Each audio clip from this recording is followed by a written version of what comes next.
The confusion in special education is real right now.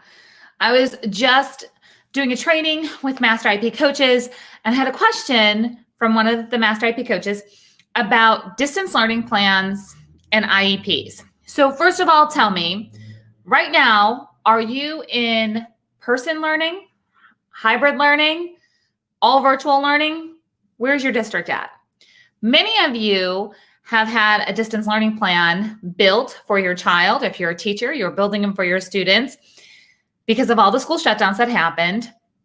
So you had the IEP, and then you had a distance learning plan, and now you have no idea what's going on.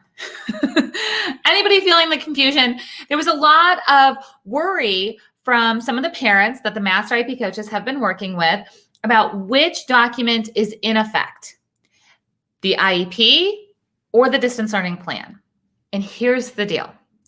It's really not an either or, because a distance learning plan does not exist without the IEP, and the IEP did not go away just because there were school shutdowns. If a child has an IEP, they have an IEP regardless of how school is being delivered right now. Now, there may have been some adaptations made to that IEP and what is going to be prioritized and how the services are going to be delivered and how often and all the details and how that's going to work out. So this addendum, this extra piece of paper, this extra stuff absolutely exists for many of you, but it did not take the place of an IEP.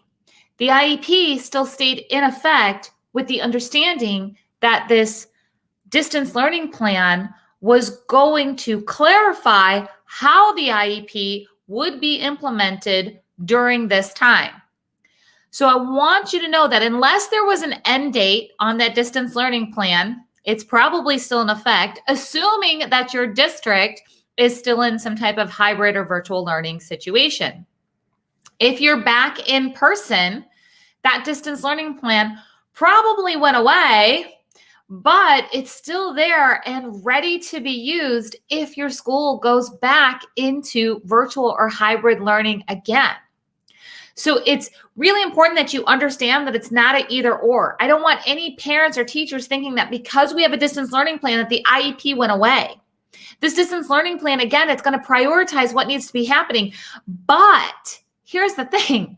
When you created that distance learning plan, you probably thought that would be in this situation for a month or two, maybe 3. And here we are a year later, and we're still in this situation. We hope that everybody's going to be back into schools at some point sooner than later. However, this distance learning plan that you put together was the best that you could put together at the time with the information that you had. I do not want you to feel stuck that this is the distance learning plan and I can't do anything about it. I can't change it. I can't adapt it. I can't reprioritize things. Yes, you can. You absolutely can. As a parent, you can. As a teacher, you can. Anybody who's on the IEP team who sees that a child's not receiving an appropriate education or that things need to change because the original thought in the distance learning plan of what could work, what should work is not working, we need to change that up. That was a plan put together under different circumstances, meaning, chaos. We had no idea what we were doing, and we thought it was going to be short term, and it's ended up being longer term, and we've learned some things, right, about what works and what doesn't work with virtual learning with your student, with your child. So it's time to switch those up if you need to, and never, ever, ever think that the distance learning plan is going to replace the IEP. Did you guys know here? I'll throw something else in here for you. Did you know that when you have extended school year, which a lot of people call summer school, which it's not, extended school year is different than summer school. So extended school year services, a lot of times there's a plan put together very similar to this distance learning plan. It's a plan that was in the past, of course, implemented in person, but it was a short version of the IEP that would say during extended school year, here are the things that we'll be doing. It's a modified version of the IEP during this period of time. The IEP never went away. It was just an additional piece of paper. It was something else that had to get done. When I was a teacher many, many years ago, for those of you that don't know, I have a brother who has Down syndrome. He's 43, so I've been in the special needs community my entire life. And then I was a special education teacher. I'm still certified to teach, but for the last 20 years, I've been working for you, parents, teachers, admins, therapists, in building IEPs that work, putting together plans that make sense.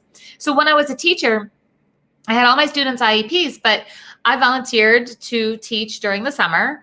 There was a stipend, and as a teacher who, wasn't making a big salary when you first get started, okay, or ever, but when you first get started, it was important for me to work during the summer, and I had to get to know other students, and I had to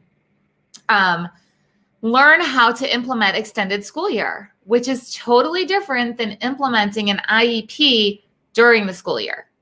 So these distance learning plans, same type of concept. Let's see, we have Nancy who is saying, thanks for adding this to your videos.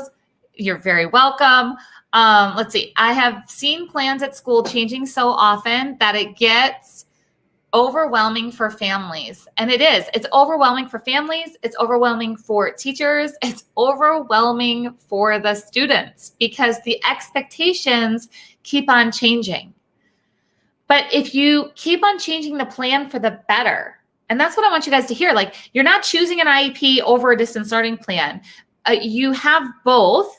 If that distance learning plan was created, you have both, but you may need to adjust that distance learning plan at this point because this is lasting longer than we thought, and it's time to possibly address different things, deliver things in a different way.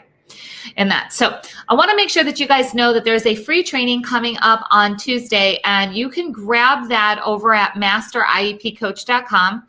I'll give you the link to log in, and then I'll also send you the replay because I know you're busy.